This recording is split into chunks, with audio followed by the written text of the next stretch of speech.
Perfect.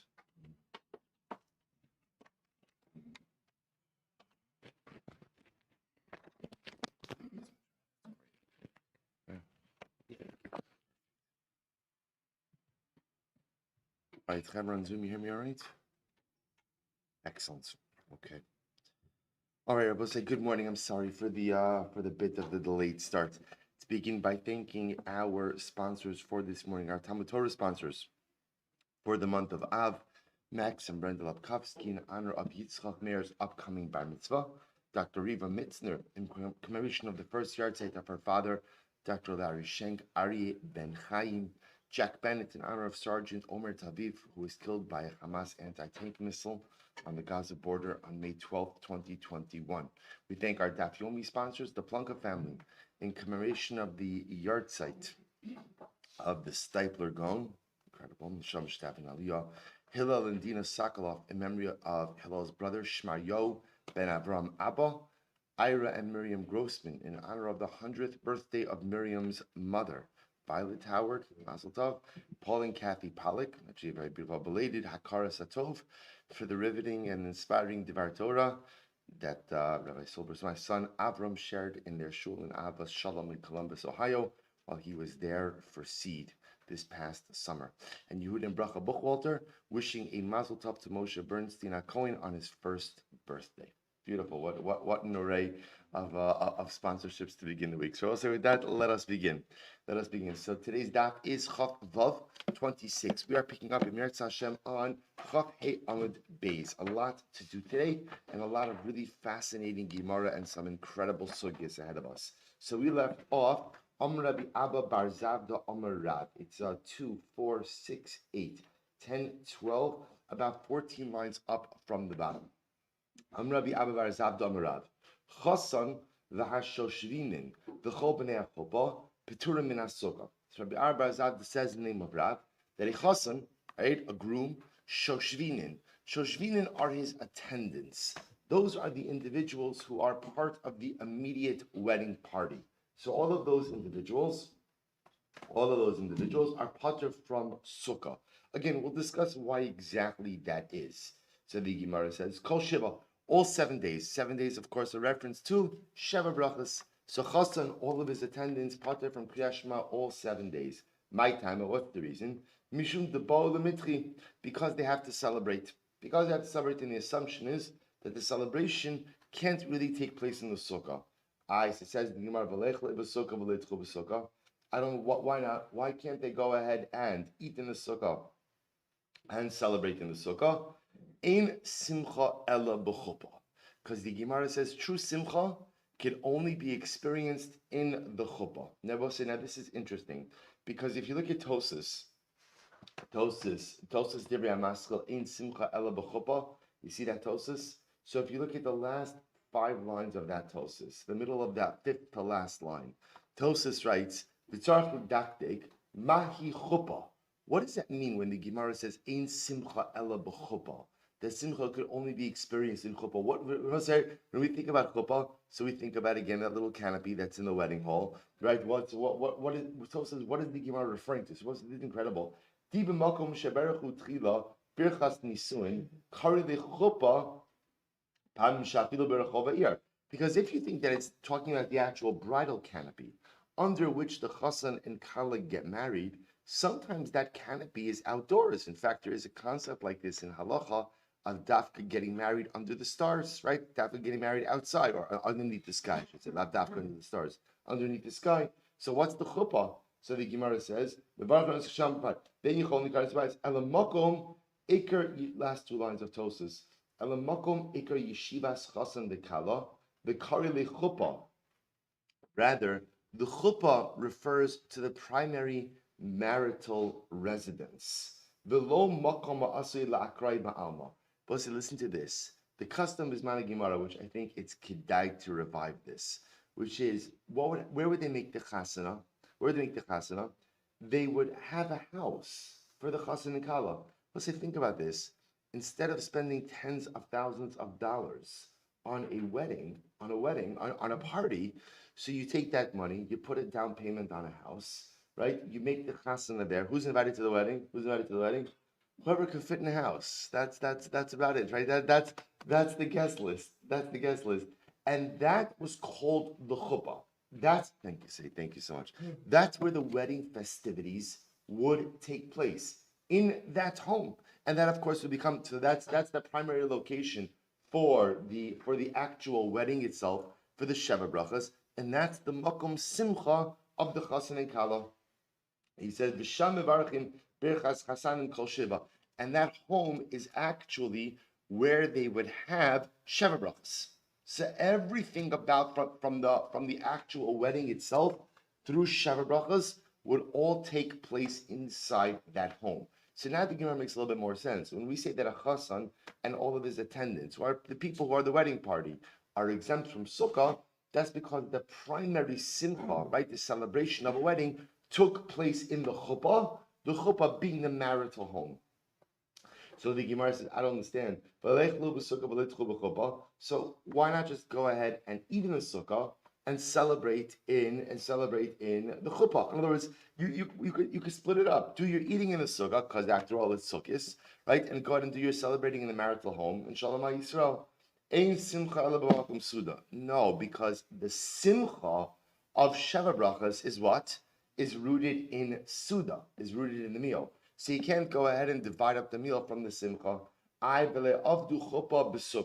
So why not go ahead and just make the marital home the Sukkah? In other words, if a chassan and kala is getting married right before Sukkot, go ahead and make the chuppah in the Sukkah, like quite literally, let the marital home be the Sukkah.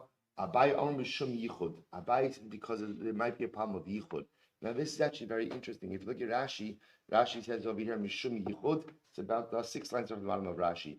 The Stam Sukkah, Hayu Osin Begago Sehen, Ve'in Derech Bia V'Yitzia Shalom. But let's say people most often, it's interesting, where did you make your Sukkah? Bismana Gemara? On your roof. Right? Remember again, roofs were flat. So you'd make your Sukkah on your roof, which means that your Sukkah was not open to the public, right? People like that were just stopping by, because in order to access your sukkah, you had to first go through your home. So you could run into a potential issue of yichud. Yichud, remember again, refers to the prohibition of a man to be alone with a woman. So let's say the chassan leaves the sukkah for whatever reason and someone else is there, right? People aren't regularly coming and going. You can run into a problem of yichud. Rava said the reason that we don't go ahead and have the chuppah, ultimately again, is because of the tsar that it'll cause to the chassan. What does it mean, the tsar to the chassan? So Rashi points out over here that the sukkah doesn't exactly lend itself to an atmosphere of intimacy. So the newlywed couple is going to have, issues of intimacy if their marital home ultimately again is the sukkah. Interesting. So my Ben Abbas, so what's practically the difference between these two reasons? The nafkamina would be if you have a sukkah situated in a more public space. According to the Mandamar, who says that you can't have the chuppah on the sukkah because of yichud. If people are regularly coming and going, there's no problem of yichud. But according to the opinion who says that it won't allow for intimacy, ultimately again ika, then that reason will still apply. We'll say this intimacy piece is an actually interesting idea, because this actually comes up contemporarily as well, which is there is a mitzvah to sleep in the sukkah. So interestingly enough, one of the, even though there's a mitzvah, we'll talk about this, a primary to sleep in the sukkah, there's no question that over time, the practice of sleeping in the sukkah has become less and less popular. So the shaila is why, like we do everything else in the sukkah. So it's interesting. So part of it has to do with the fact that outside of Eretz Yisrael, sukkahs could already be cold. You could be patra al mitztaer. But the Aruch Shulchan and others actually have something very interesting. They say that the whole essence of sukkah is teishu ke'in taduri. So it's to live in your sukkah like you live in your house. So when I live in my house, a person lives in his house, he sleeps in the same room with his wife. Hopefully, right? That's the goal, right? A person sleeps in the same room with his wife. So this is the pashtos. There aren't many women, no matter how much they love their husband, that are coming out to sleep in the sukkah. So some of the poskim interestingly write that a man is not obligated to sleep without his wife in order to sleep in the sukkah. Again, it's machlokas poskim. Some say they are, but it's just interesting. I'm just pointing out over here that was brought up, and that's not even like a din in intimacy. It's a din just in kind of normal everyday behaviors. The sukkah is supposed to reflect my normal everyday life. So if a person's everyday life is he's a married man, he sleeps in the same room as his wife, sukkah doesn't afford that opportunity. Perhaps there's some license then not to sleep in the sukkah. So again, we'll get to that sugya. I'm just pointing it out over here. So Rabbi Silber said, "Ano achli b'sukkah v'chadi b'chuppah." Listen to this. Rabbi Silber said, when I got married, I ate my meals in the sukkah, and we celebrated. We had the celebration in the chuppah. I will say this is so beautiful. The kol shekein dechadi liboy, and Rabbi Silber said, I was so happy. The ka'avidna tarti, because I had the opportunity to perform both mitzvahs. I had the opportunity to perform the mitzvah of sukkah, and I had the opportunity to go ahead and also have sheva brachas. So we'll say, what is the halacha in this circumstance? What is the obligation of chasan? So interestingly enough, the Shulchan Aruch in Siman Tov Reish Mem Sif Vav says as follows: Chasan b'shoshvina v'chol b'nei chuppah. Chasan, his wedding party, everybody is primary part of the chuppah. Piturin min hasukah kol zayin yimei mishta is exempt from sukkah all of Sheva brachas. So the Mishnah Berurah comments on this a little bit. He says de'in simcha ela b'chuppah. The chuppah nikra makom hamuchal liyeshivas chasan v'kala. Ve'in yicholim lecha b'sukkah v'lismach b'chuppah. De'in simcha ela b'makom suda u'may rishnasa erega. So again, Mishnah Berurah quotes it. Why? Because in simcha ela b'chuppah, and the chuppah is considered to be the primary residence of the chasan v'kala. Now, the question we're not going to get into today, but the question, of course, becomes that halacha l'maisa. What do you do about this today, given the fact that we don't have the same setup? Right, we don't have this type of chuppah that the Gemara is referring to over here, where they get married in one place. All of the sheva brachas. In fact, again, I think it's rare that sheva brachas are made in the apartment of the chasan and kala, right? So nothing really happens in the marital domicile. So this leads the Mishnah Berurah to say as follows: V'yesh mechayvin oso. Some say the chasan is obligated in sukkah. The srile de efshar le'achol b'sukkah v'lismoach b'chuppah. Al kin eskimu achronim. The ro'i lachasan lahachnir al atzmo, the leishev basukkah, the lo levarich. Listen to this. This is incredible. So the Mishnah Berurah says, therefore, I think that the best approach is chasan should be in the sukkah even during his sheva brachos. Should be in the sukkah during his sheva brachos, right? Why? Because he could go ahead and have simcha in the chuppah and go ahead and have his meals in the sukkah. But ultimately, again, Mishnah Berurah says he shouldn't make a bracha. This is incredible. So Chasan should come to the sukkah, but he shouldn't make a bracha. And I will say, again, in those circumstances, Chasan wouldn't sleep in the sukkah. But ultimately, again, Chasan should be eating in the sukkah like the psak of the Mishnah Berurah. Okay, interesting sugya. Again, more to all of these sugyas than what we're covering, but at least it gives you a little bit of a flavor. Tan Rabbanan, last two lines. Chasan b'ashal shin v'chol b'nei chol b'trom min hatfila. Listen to this. We'll say, now that we started talking about Chasan, let's go right there with the Chasan. Chasan and all of his attendants and all the people part of the chuppah, Petura min hatfila, are exempt from Shmona Esrei, min hatfilin, from tefillin, v'chayavim b'kriyas Shema, and they're obligated in Shema. They both say, now listen to this. Why are they parted from tefillah? So Rashi says over here, because tefillah requires kavanah, and the assumption, like we saw in yesterday's daf, that the chasan's mind is preoccupied. Tefillin, why is the chasan and all of his attendants parted from tefillin? Because by the wedding party, people drink a lot, and again, you're not supposed to wear tefillin while under the influence. So again, they're all parted from Shmona Esrei because at the end of the day, Shmona Esrei requires kavanah, and they're involved in celebration. Not allowed to wear tefillin or parted from tefillin because of shechros, drunkenness. However, they are chayiv in Shema. Now, why are they chayiv in Shema? Rashi points out over here because really the only part of Shema that absolutely requires kavanah is the first line. Shema Yisrael Hashem Elokeinu Hashem Echad. So the assumption is that for that one line, they could muster up requisite kavanah even in the midst of celebration. Tab of Chav Vav, Mishum Rabbi Shila Amru, name of Rabbi Shila, they said, Chasan Pater v'hashoshrinan v'chol b'nei chuppah chayavin. Rabbi Shila disagrees. He holds that a chasan is pater even from the first pasuk of Kriyas Shema. Everyone else is going to be chayiv in Shema, like we said before, but the chasan is pater from Shema because we assume that the chasan is preoccupied and therefore again can't muster up the requisite kavanah even for the first line. Tanya, Rabbi Chanina, Rabbi Chanan. We'll say just so you should know, contemporarily, the way we kind of look at a lot of these things, like the Mishnah Berurah says, it's actually a very sad statement.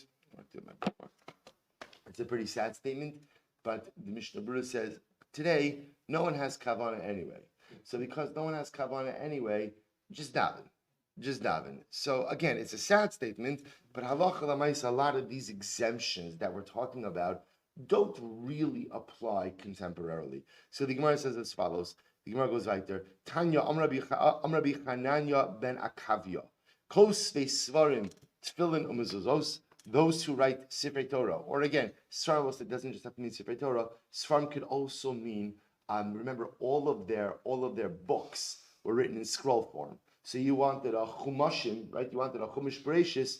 It was in a scroll form. So whoever's writing those scrolls, mirait Svarim, tefillin, mezuzos, heim v'sagrehen, sagrehen. So them, the people, so the sofrim, the merchants, the people who sell it. V'kol ha'oskim b'malacha shamayim, and anyone who is involved in the supply of religious articles, la'asuye mochrei tcheles, to include those who go ahead and sell tcheles, pitur mikriyas shema. Ultimately, again, they are all pater from shema, u'minat tefillah shmona esrei, minat tefillin, u'mikol mitzvos ha'amuros b'Torah. And from every other mitzvah as well. L'kayim div Rabbi Yosef Lili Sharabi Yosef Lili Omer ha'osik b'mitzvah pater min ha'mitzvah. This reflects in Rabbi Yosef Lili, who says that one who is engaged in a mitzvah is what? Pater min mitzvah. Now, what is the dramatic, overwhelming, life-altering chiddush in this? This is very different. Are these individuals osik b'mitzvah? No. What are they doing? Right? They're facilitating. They're facilitators of other people's mitzvahs, right? We'll say, again, remember, is there a mitzvah to try to say for Torah? Sure, if it's your own, right? In other words, there's no mitzvah in the Torah to try Sefer Torah to sell. There's no mitzvah to put tcheles on your tzitzis. There's no mitzvah to catch the chilazon, to go in and process the dye to sell. That's called business. And obviously business in religious needs. But halacha l'maisa, what we've just done is something overwhelmingly dramatic, which has expanded the scope of osek b'mitzvah, pater min mitzvah, to include not only those. We'll say, look at the multiple levels. So now we have those who are actively engaged in the performance of a mitzvah. From Chassan we learned that if you're preoccupied with the thought of a future mitzvah. And now what we see is, if you are a facilitator for other people's spiritual growth, you are a facilitator for other people's mitzvos, that's also p'tor, which is pretty incredible, and also an incredible Musar Haskell about how important it is in life, not only to focus on your own growth, but to make sure to be a facilitator in the growth of others, which is an incredible and overwhelming issue. The Netziv writes by Avraham Avinu, and the Kadosh Baruch Hu tells Avram that you're going to be a Av Hamon Goyim, a father of a multitude of nations. So the Netziv writes, really? Did that ever happen? Did Avraham Avinu become a father of a multitude of nations? The Pashtus, the answer is no. No, he didn't become a father of a multitude of nations. What are you talking about? He's right. So Netziv says, well, think about it this way. Avraham Avinu is the patriarchal figure in all of the major faiths, right? In all of the major, not every faith, all the major faiths. So Avraham Avinu's influence, right? Avraham Avinu was a facilitator in general spirituality in the world. And sometimes, again, being the facilitator of other people's spiritual growth is in and of itself a dramatic thing. So therefore, again, if you're writing svarim, you're writing tefillin, you're making tcheles, you are facilitating growth. That's why I say such an incredible yisod, because part of our own personal avoda,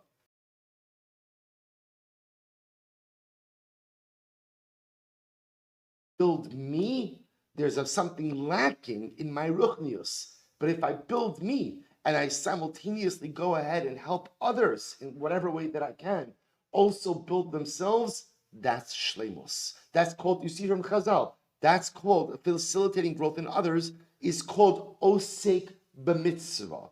Tan Rabbanon holchei drachim bayom p'turim min Sukkah. We'll say next case. Those who go ahead and are traveling to do a mitzvah by day. So in this case, again, if you look at Rashi, holchei drachim bayom p'turim min Sukkah bayom. Look at Rashi. Holchei drachim bayom p'turim min Sukkah bayom dichsiv basukos teishu ke'en yeshivas beisel keshem shekol hashana eno nimna milechas b'derech b'schora kach kol yimos hachag she'eno yom tov lo tzrichu hakasav no. Supposed to listen to this. If you are traveling by day, you're patur from Sukkah. You're patur from Sukkah. They're both saying, now, what's the chiddush in this statement?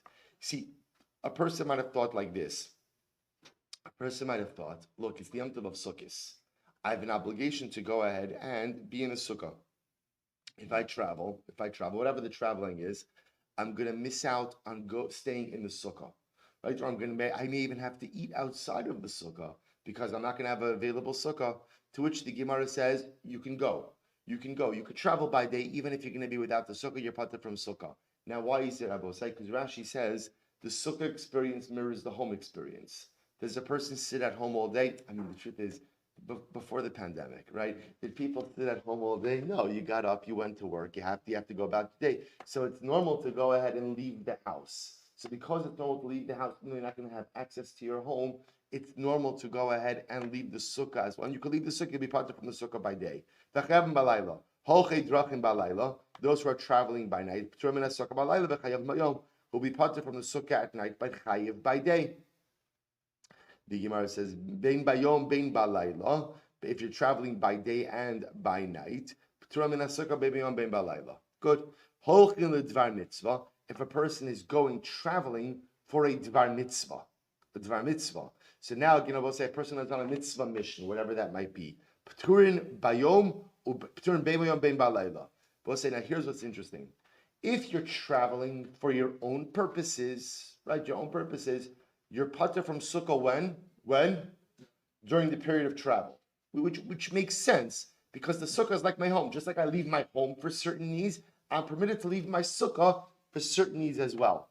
The difference is that when you're traveling for dvar mitzvah, you're patur the entire time.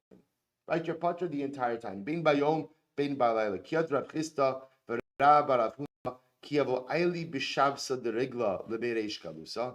Like, for example, Rav Chisda and Rav Huna, when they would go for Shabbos of Yom, this is Shabbos Cholamayid, Shabbos of Sukkot, to the house of the Reish Kalusa, Havugani Araksa the Surah. They would sleep on the riverbank by Surah, not in the Sukkah. Amri anan shluchei mitzvah ananu p'turim, because they would say, we are a shluchei mitzvah, we are on a mitzvah mission, and therefore we are patur from Sukkah. What was the mitzvah mission they were on? They were going to visit their Rebbe, the Reish Kalusa, and therefore again they were exempt from Sukkah. Tan Rabbanan, Shmaryahu bayom p'turim min Sukkah. City watchmen by day are exempt from Sukkah. In other words, I should say daytime city watchmen. Right? They have a daytime shift. During the daytime shift, ultimately, again, they are patur from Sukkah. So, but they're obligated at night. Which also makes sense. Remember, you can't be much of a watchman if what? If you have to remain in the Sukkah. So therefore, in order to do their job, they have to be out of the Sukkah. No problem. So to do your job, if your job precludes you from being in the Sukkah, patur from Sukkah by day, but chayav by night. Especially if you're a watchman, you're providing for the security of the residents of the city. Shomriya balayla. If you have the night shift, right, at night, the night shift. P'turim min Sukkah balayla. You're exempt from Sukkah at night. V'chayavim bayom, and you're obligated by day. Shomrei ha'ir bein yom bein balayla. If you're a watchman, and your shift is day and night, you're exempt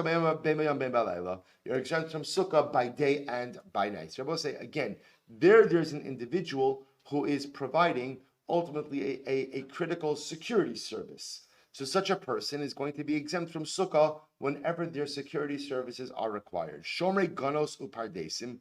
We'll say, what about someone who watches a field? So this individual is in charge of guarding the produce in a field. Piturin bein bayom ubein balayla.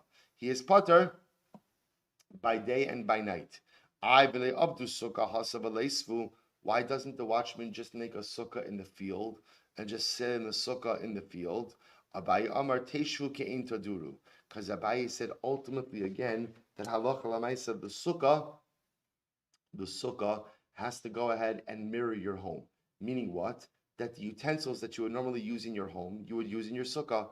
no one's schlepping those utensils, your bed or other things like that, into the field. So because you can't make a sukkah in the field that would resemble your actual domicile, you're obligated, you are exempt from doing so. Rava says there's a different reason.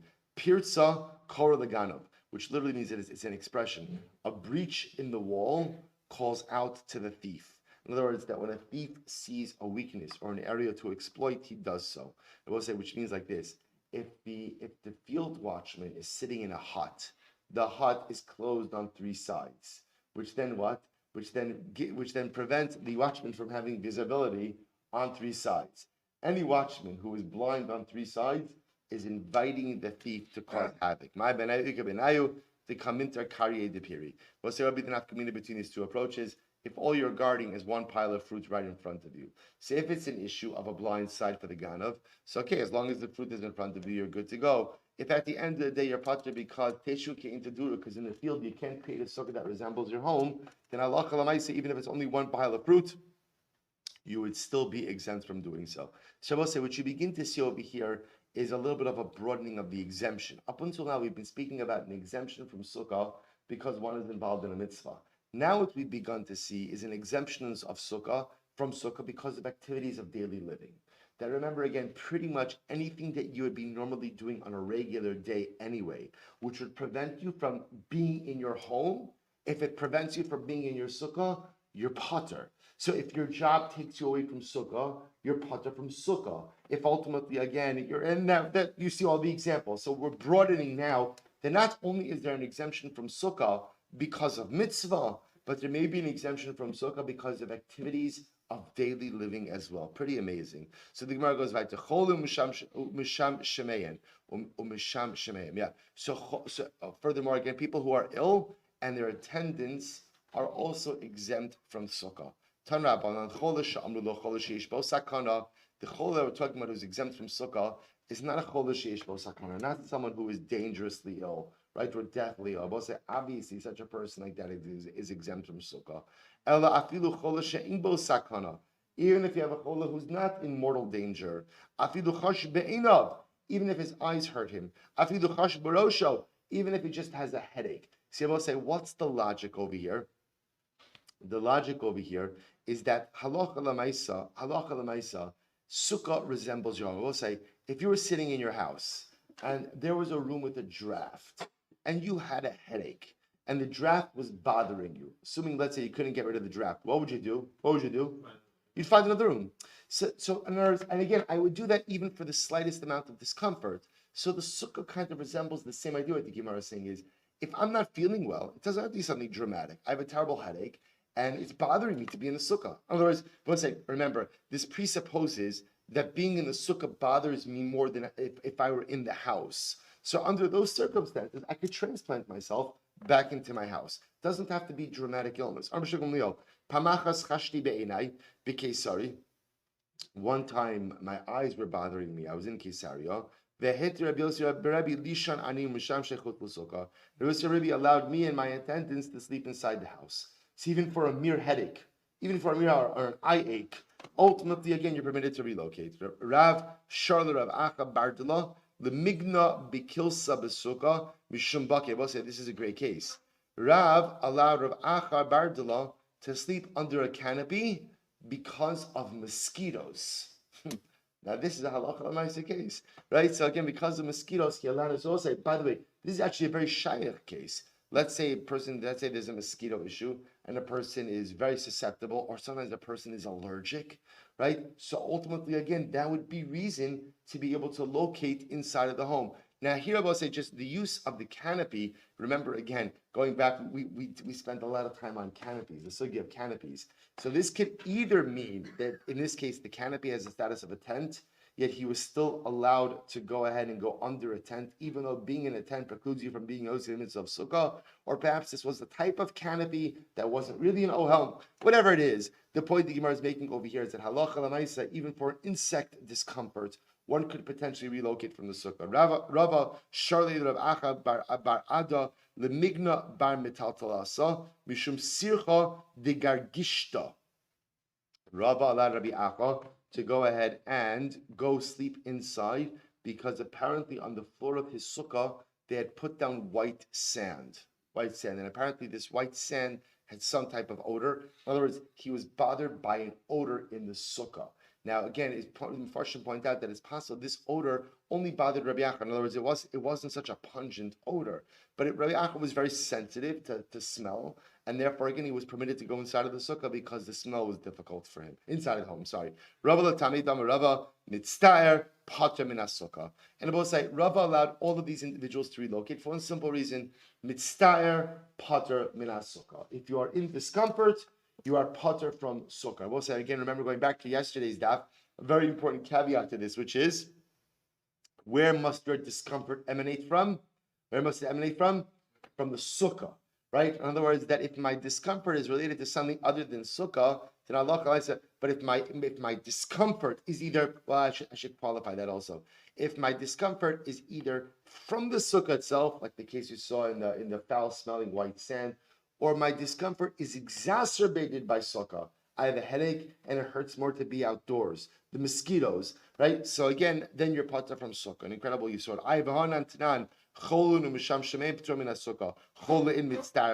But the Mishnah just said that someone who is ill is pater from sukkah.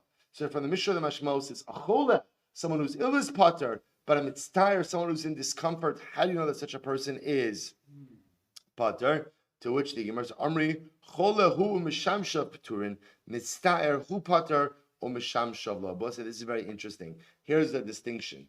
By a chola, by someone who is ill, not only is the chola himself ill, but anyone who attends to him is pater as well. Right? So by a chola, the chola is pater, and his care team, right, whoever is part of his care team, is pater as well.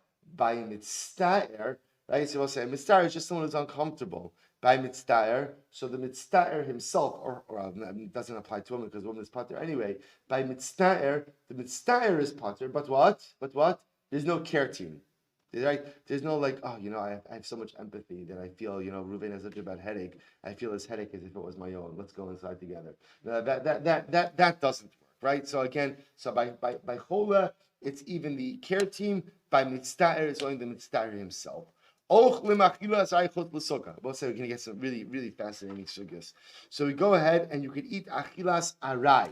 Now, we'll say aray normally means temporary, right? So what does it mean? You could eat achilas aray outside of the sukkah. The kam achilas aray. How much is aray? Amra Yosef tartio tlas bei. It's the amount of 2 or 3 eggs. Amra Abaye. Sometimes people eat that amount for a meal, right? The volume of 2 or 3 eggs. How are you calling that achilas aray?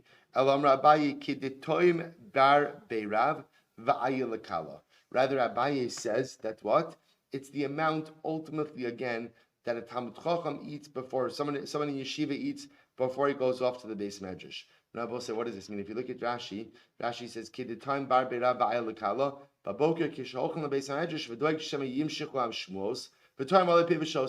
Sometimes before a guy goes off to yeshiva, what happens? He's nervous that the shir is going to go on too long.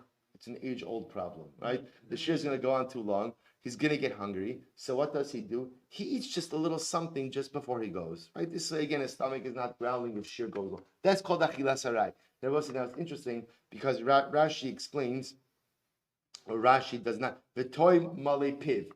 It's enough food. So essentially, it's a mouthful of food. It's a mouthful of food, right? So a mouthful of food is called achilas aray. Amar Abba, the Gemara says, ochlin achilas aray chutz l'sukkah. You could go ahead and eat an achilas aray outside of the sukkah. Ve'en yeshenim shinas aray chutz l'sukkah.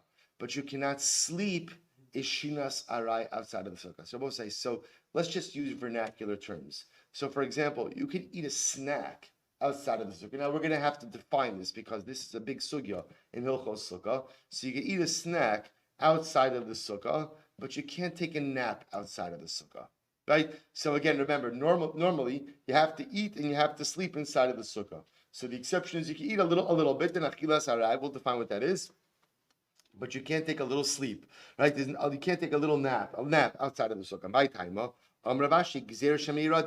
very simply, because we're concerned that if we allow you to nap, we'll say many naps begin as a nap and then turn into something much more significant. So we're concerned that if we allow you to take a little nap in the outside of the sukkah, it's going to turn into a full-blown sleep.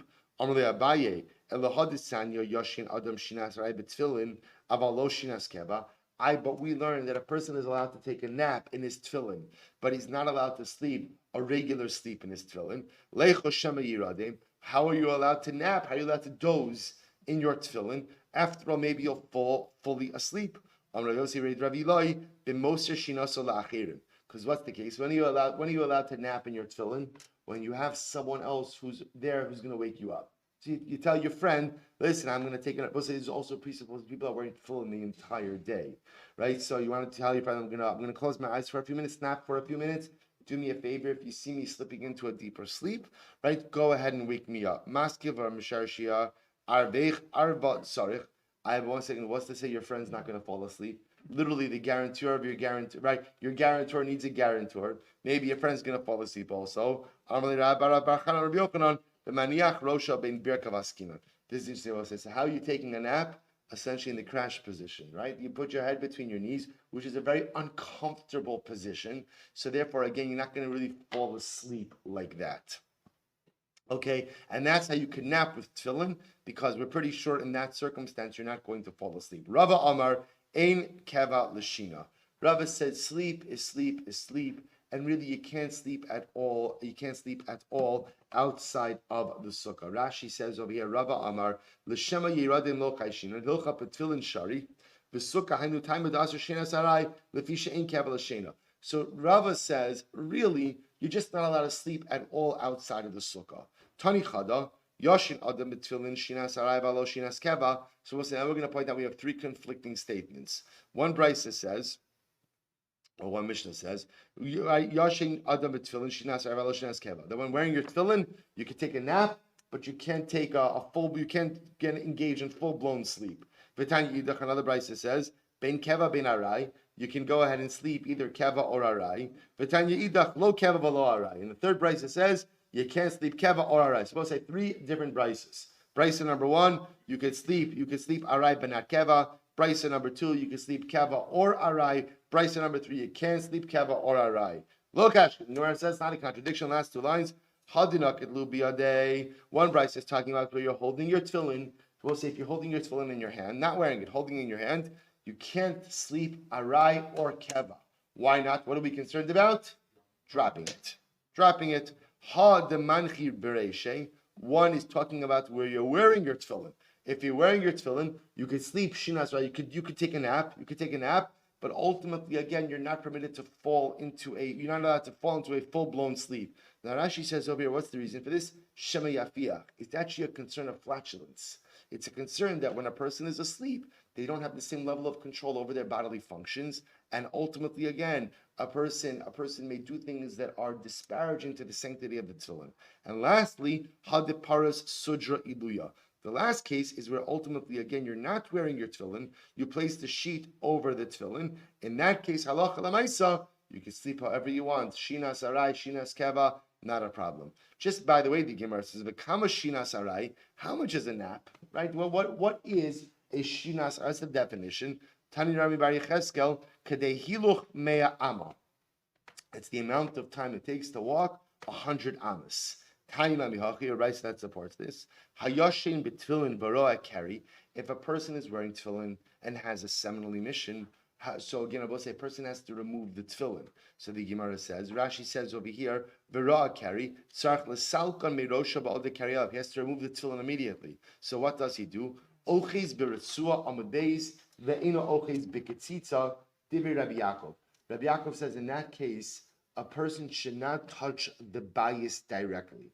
Instead, what a person does is he takes the ritzua, the strap, and removes the bias with the strap. So therefore, there's no direct contact with the tefillin itself. But you have to understand something. A lot of these halachas are much more shaykh when you're wearing tefillin the entire day, right? So remember, again, for us, sometimes you hear these things, we're wearing tefillin for a couple of minutes in the morning. But when you're wearing it the whole day, these cases become a bit more shaykh. So the Chacham say, Yashem Ada b'tefillin shinas arai, avalo shinas keva. The Chachamim say a person could even take a nap in his tefillin, but not the shinas keva, not the real sleep. The kamoshinas arai, and how much is a nap? Kedei hiluch mea ama. Once again, you have that shear, the amount of time it takes to walk, 100 amas. Amar Rav says, Asr la'adam lishna yoser mishinas hasus. Interesting, was another halacha. During the day, a person is not permitted to sleep more than a horse sleeps.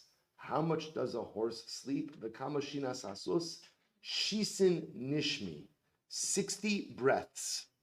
60 breaths. Now, we'll say, take a look at Rashi in just a moment. Before we get into the shear, why is there a cap on how long you could sleep during the day? So Rashi says, Bayom mipnei bittul Torah. Bittul Torah. We'll say, this is such an incredible yisod, and I'll just mention it here. It's so incredibly important. We'll say, especially this, especially again during the week, this is not so shayach, but on Shabbos. So sometimes you hear people say, such a great Shabbos. I slept for 4.5 hours. Let's say 4.5 hours is a night's sleep. That's not a nap, right? That's a night's sleep. Let's say it's such an incredible yisod, especially on Shabbos Kodesh, which is the one day that we have that is away from everything else, right? Away from the world. Of course, Shina b'Shabbos Tainuk. Sleeping on Shabbos is part of the mitzvah of Oneg Shabbos and important, but it's so important that the nap does not become the dominant feature of the day. And a person, Rashi says over here, Chazal said, you could take a nap, but there's a cap on how much you should sleep by day, because at a certain point in time, this is incredible, at a certain point in time, even a nap becomes bittul Torah. It's a pretty incredible yisod about the achrayus the Jew has to accomplish things in life. At a certain point in time, even a nap becomes bittul Torah. So I will say, this shear of shisin nishmin, of 60 breaths, is actually really quite interesting. Quite interesting. So there's we're gonna do the Ber Halacha tomorrow because I don't have time to get into it today. But the Ber Halacha has a whole discussion about this, about what this shear is. First of all, again, I'm assuming that no one here is an expert in horse respiration, right? But Lamaisa, like what is that? It can't just mean 60 breaths, like we would take 60 breaths, because you could take 60 breaths in I don't know, 2 minutes, right? I think 2 minutes, right? So again, we'll see exactly what the shear is. The point, the takeaway for now is that there's a cap on daytime sleeping, because then it becomes bittul Torah. Amar Abaye, Shan say demar kidirav. So Abaye said, my Rebbe, Rav Bar Nachmani, he only slept like Rav. Udirav kidirabi, Rav only slept during the day like as much as Rabbi. Udirabi kidavid, and Rabbi only slept during the day as much as David HaMelech. David HaMelech, how much David kidesusye. David HaMelech never slept more than a horse. Now, I will say, the truth is, the Gemara Masechet Bracha says, David HaMelech never slept at night more than the horse. Right? David HaMelech was very makbid to minimize his sleep at night. So I just want to point out, we just transitioned here for a moment, because the Gemara was talking about the cap on the amount of sleep by day. Now the Gemara just points out, David HaMelech did not sleep more than shisin nishmin, 60 horse respirations at night. Udisusie shisin nishmin, and shin nishme, and a horse doesn't sleep more than 60 breaths. Abai habakanaim. Abai would only sleep for the amount of time that it would take to walk from Pumpadisa to Beikubi, which seems to be a kind of a significant journey. So Amakari Ali Rav Yosef used to say about him, Ad Masei Atzal Tishkav Masai Taka Mishnaseka. So we'll say Rav Yosef would kind of give Musar would give Musar to Abai according to the pasuk from Mishlei. Ad Masei Atzal Tishkav. How long will the lazy person sleep? When will you get up from your sleep? So Rav Yosef is giving him Musar. No one needs to sleep that long, right? Why do you spend so much time sleeping? Tell Rabbanan. Anichnas lishan bayom ratza cholitz ratza maniach. Suppose if a person goes to sleep by day, if he wants to go ahead and take his tefillin off or leave them on, he has the right to do so. Now Rashi says over here, Anichnas lishan shein kavanos ala lishan ve'eno maharher ledavar acher. So we'll say, now this is very interesting, because up until now we were assuming that if a person has intention to even engage in a longer period of sleep, even by day, halacha l'maaseh, you can't do that with tefillin on, right? Only thing you can do with tefillin on is maybe is doze, is nap. This price seems to indicate that a person could even potentially go ahead and fully go to sleep by day. But at night,